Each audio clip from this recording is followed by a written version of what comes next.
السلام علیکم دوستو، welcome to my channel Weird Way. کیسے ہیں آپ سب لوگ؟ امید ہے خیریت سے ہوں گے۔ آج کا یہ واقعہ ہمیں سمیر نے بھیجا ہے۔ وہ بتاتے ہیں کہ یہ واقعہ میری زندگی کا نہ بھلانے والا واقعہ ہے، کیونکہ میرے ساتھ ایسا کچھ ہوا جسے میں بھولنا بھی چاہوں تو بھول نہیں سکتا۔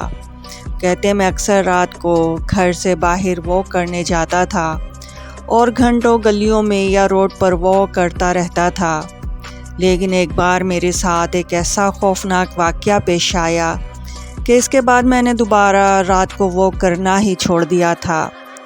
اس رات سے پہلے کبھی جن بھوت چڑیل وغیرہ پر یقین نہیں تھا، لیکن اس رات کے بعد میرا یہ خیال بری طرح سے تبدیل ہو گیا۔ ابھی رات کے 8 ہی بج رہے تھے۔ وہ سردیوں کی راتیں تھی، اس لیے اندھیرا جلدی ہو جاتا تھا اور لوگ جلدی سو جاتے تھے۔ اس لیے رات کے 8 بجے سے ہی ہمارے محلے کی گلیاں سنسان ہونا شروع ہو گئی اور لوگ اپنے اپنے گھروں میں جانے لگے۔ میں حسب معمول واک کے بہانے چلتا ہوا اس گلی سے اس گلی کی طرف جا رہا تھا۔ میں رات کو تقریباً 1 گھنٹہ روزانہ واک کرتا تھا اور یوں ہی بے مقصد گلیوں میں ٹہلتا رہتا تھا۔ اس رات بھی معمول کے مطابق میں گھر سے نکل کر گلی میں واک کر ہی رہا تھا۔ گلی میں چند ہی لوگ تھے۔ میں ان سب کو نظر انداز کرتا ہوا اپنی دھن میں چلتا جا رہا تھا۔ چلتے چلتے میں ایک اور گلی میں آ گیا۔ دوسری گلی میں داخل ہوتے ہی مجھے ایسا لگا جیسے کسی نے مجھے آواز دی ہے۔ میں نے رک کر پیچھے دیکھا، مجھے اندھیرے میں کچھ نظر نہیں آیا اور میں پھر سے چلنے لگا۔ میں نے سوچا شاید میرا وہم ہے۔ اس وقت وہ گلی بالکل خالی تھی، لیکن مجھے ایسا لگنے لگا جیسے وہاں کوئی اور بھی ہے۔ میں صرف 4 قدم آگے ہی آیا تھا جب کسی لڑکی نے میرا نام لے کر مجھے پکارا تھا۔ اس بار میرے کانوں کو کوئی دھوکہ نہیں ہوا تھا، کوئی لڑکی سچ میں مجھے آواز دے رہی تھی۔ میں تیزی سے پیچھے دیکھا تو میری آنکھیں حیرت سے پھیل گئی، کیونکہ میرے سامنے ایک نہایت حسین و جمیل لڑکی کھڑی تھی جس نے ہاتھوں میں چوڑیوں کا ٹوکرا پکڑا ہوا تھا۔ شاید وہ کوئی چوڑیاں بیچنے والی تھی، لیکن میں اس لیے حیران تھا کہ اس نے مجھے کیوں آواز دی۔ اس لڑکی نے مسکراتے ہوئے میری طرف دیکھ کر کہا، اتنی تیزی سے کہاں جا رہے ہو صاحب؟ ذرا 2 گھڑی ہماری بات بھی سن لو۔ ایک تو میں اس لڑکی کو اتنی رات کو وہاں دیکھ کر حیران تھا، آخر کوئی چوڑیاں بیچنے والی اتنی رات کو گلی میں کیا کر رہی تھی۔ دوسرا، اس لڑکی کی بات سن کر مزید حیرت ہو گئی۔ میں نے اس لڑکی کا جائزہ لیتے ہوئے پوچھا، جی آپ کون ہیں اور آپ کو مجھ سے کیا کام ہے؟ وہ لڑکی بنا کسی وجہ کے مسکرائے جا رہی تھی۔ پہلے تو مجھے یہی لگا شاید وہ کوئی جسم بیچنے والی لڑکی ہے۔ اس لڑکی نے میری بات کے جواب میں کہا، صاحب میں بہت خوبصورت چوڑیاں بیچ رہی ہوں، اپنی بیوی کے لیے چوڑیاں لے لو۔ یہ کہہ کر اس نے 2-4 چوڑیاں میری طرف بڑھائی۔ میں نے معذرت کرتے ہوئے کہا کہ آئی ایم سوری، لیکن میری ابھی تک شادی نہیں ہوئی۔ وہ بولی، کوئی بات نہیں صاحب، کبھی تو شادی ہو جائے گی آپ کی، لے لو چوڑیاں، جب شادی ہوگی تو بیوی کو پہنا دینا۔ میں اس لڑکی کی یوں ضد کرنے پر حیران رہ گیا۔ پھر میں نے کچھ سنجیدگی سے کہا، جی نہیں، میں نہیں لے سکتا، آپ کوئی حق دیکھ لیں۔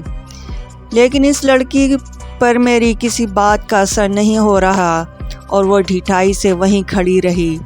پھر اس نے کہا، کوئی بات نہیں صاحب، پیسے نہیں ہیں تو میں مفت میں دے رہی ہوں۔ اس بار میں نے کچھ غصے سے کہا، جب میں نے کہہ دیا مجھے ضرورت نہیں ہے تو آپ کیوں ضد کر رہی ہیں؟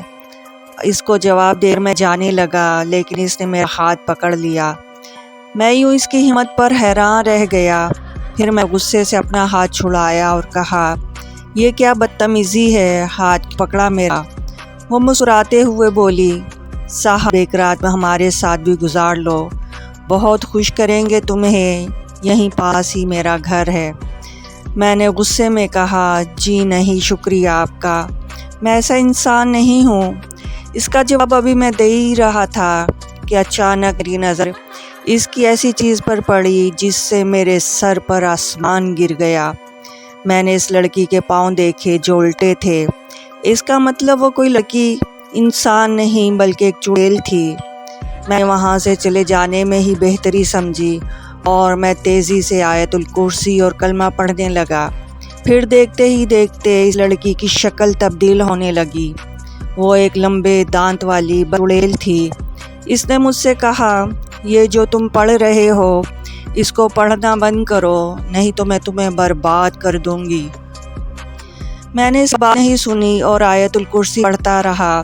پھر میں نے وہاں اس گلی سے بھاگنا شروع کر دیا اور وہ چڑیل بھی تیزی سے میرے پیچھے پیچھے بھاگنے لگی۔ اس کے منہ سے خون ٹپک رہا تھا اور وہ بہت خوفناک لگ رہی تھی۔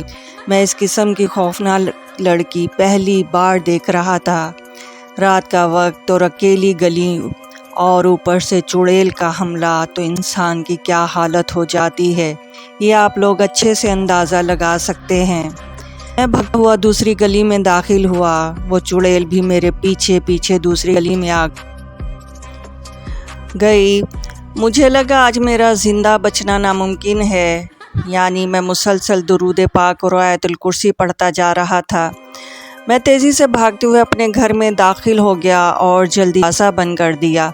میری سانس پھولی ہوئی تھی۔ میں وہیں دروازے کے پاس بیٹھ گیا اور ایک گلاس پانی کا پیا۔ اسی رات کے بعد مجھے وہ چڑیل دوبارہ نظر نہیں آئی اور نہ ہی میں کبھی دوبارہ اکیلے دیر رات کو اپنی وہ کرنے نکلا، کیونکہ اس کے بعد میرے اندر ہمت ہی ختم ہو گئی تھی۔ اب میں صبح میں وہ کرتا ہوں۔ یہ واقعہ ایسا ہے کہ جسے میں بھولنا بھی چاہوں تو بھول نہیں سکتا اور یہ بالکل سچا واقعہ ہے۔ تو دوستو، آج کی سٹوری آپ لوگوں کو کیسی لگی؟ اگر سٹوری پسند آئی ہے تو میرا چینل سبسکرائب کریں اور بیل آئیکن کو پریس کریں۔ میرا چینل واٹس ایپ پر اور انسٹا پر بھی ہے اور ڈسکرپشن میں اس کا لنک ہے، میرے وہ چینل بھی فالو کریں۔